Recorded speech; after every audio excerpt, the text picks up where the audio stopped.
that is how I feel when I try the LTX 2.3 on my computer. I was so impressed, I want to scream. Well, let me show you why it was so impressive. First, it can produce unbelievably quality videos with HD resolution, 20 seconds and more with little or no degradations.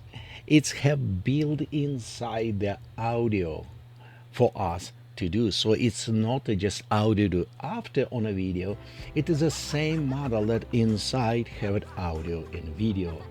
It is work safe for us to use it. And it is process a perfect text when you need place it and render inside. It also does from the audio, from the text to video or from image to video with no problem. Not big requirements for your system, and it's run incredibly fast. When I say incredibly fast, to render 5 seconds clip with my screaming squirrel like this one,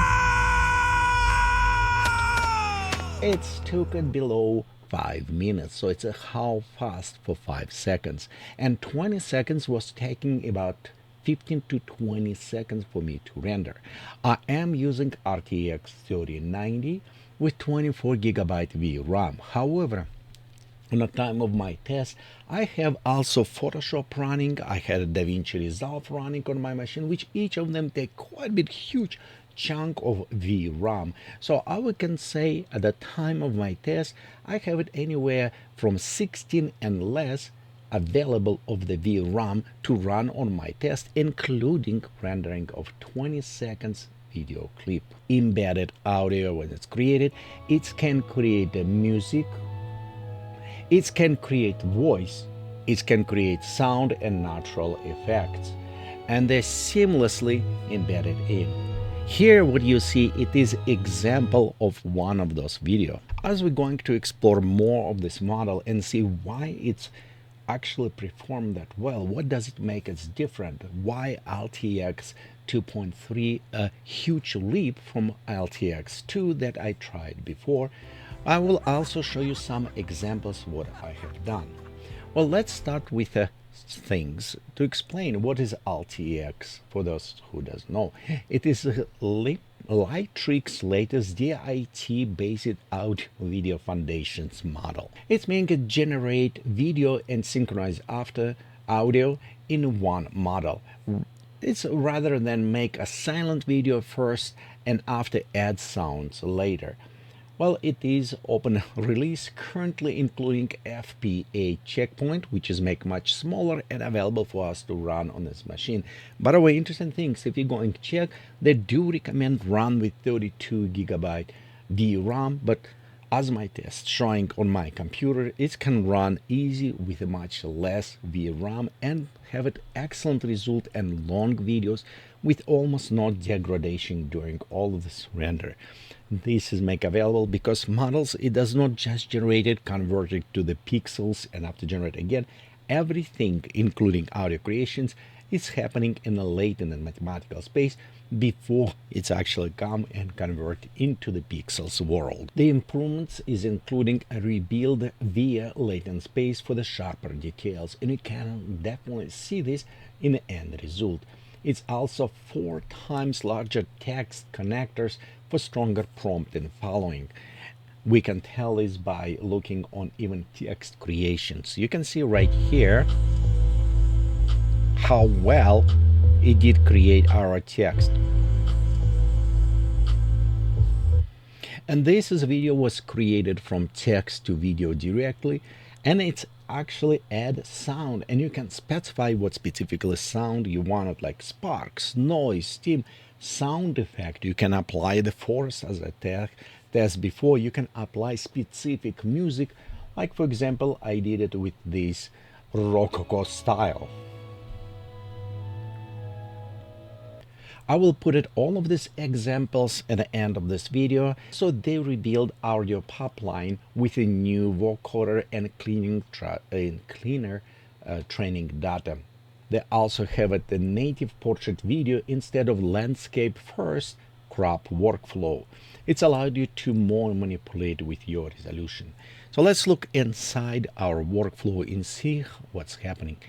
You can instantly see that we have all inputs here, including our frame rates. Notice frame rates is located inside the actual compressed workflow. New model and workflow available with a ComfyUI 0.16.3. You can verify your versions by going Menu, Help, ComfyUI, About, and you can see right here 0.16.3. It's where you're getting the new workflows, text to video and video in image to video. By the way, this is same workflow, just teeny tiny switch which allowed you to switch between them. And with this you also will download workflow, which is also install some of the models. If models automatically won't be installed, you can open workflow, go to the information window, and right here you'll notice you have a directly path for all downloading all checkpoints, all via and also loaders, and place them in specific folders so you can follow both ways. This will be your workflow, which is exactly the same image to video or text to video. The only difference will be it is disabled. This button can be true or false. True if you want to go text to video, and false if you want to have it image to video. They're also in the same type of generator. You'll notice we have a path to our checkpoints, but we do not have it some properties, like for example the frame rates. To access frame rates, we need to go inside our open workflow and check in here. So you'll notice we have our prompts, video, all these properties we pass from above, and down below we just have it not yet connected. By the way, if you wanted, you can increase and just create it, drag and create the connectors directly here if, for example, you want to connect your frame rate outside. But in case if you just leave it as default, you'll notice frame rate inside and it says to 24. Personally, for me, it's what I always use it, try to use it 24 or 30 frames per second to work with some of mine. But if you are with a PAL system or kind of more familiar with European system, then you maybe want to switch to 25 frames per second. Also, this is what tell me 24. It is a full frames, many video renderers, little bit taking shortcut by rendering 12 frames per second, and after put it additional frame interpolations or kind of blend frame between two of them to achieve 24 frames, but with a last little bit of the quality. So this is a true 24 frames creations here. Down we'll see we have image processing. If you enable your image, use the image to video, here is where the scale happening, readjustments.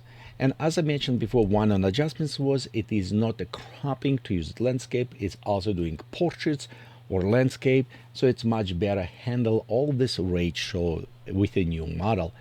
Above, we just processing our checkpoints and processing our text prompt. They are including much better model right now for the text connectors with a much stronger prompt following what you described it. And I did put it to the test in multiple times, and it is performed very well for the complex and long prompts when you want to specify movements of the cameras, movements of the objects, and including what the music and sounds you want in your video. As we progress down below, you'll notice we have it audio and video latent. Video have a little bit bigger pipeline to create better, and they have it much smaller for the audio. This way we still have the excellent performance on the video and very good performance on the audio. Currently it's using LTX 2.3 with it 9 or 22 billion, depending on which model you're loading, def FP8, and they actually listed that is the steel model for FP8 coming soon, which is allowed this run even on a smaller VRAM machines as well. However, even this model right now running excellent on mine RTX 3090 with some reductions of VRAM.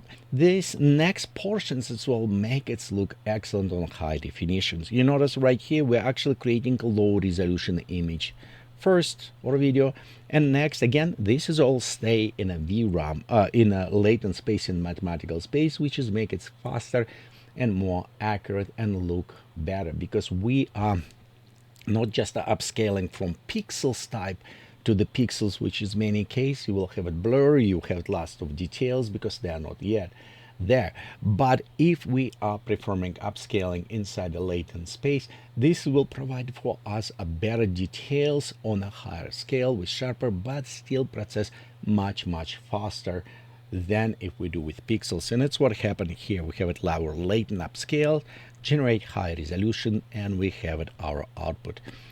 Thank you for watching these videos, and we'll see you next time. Bye.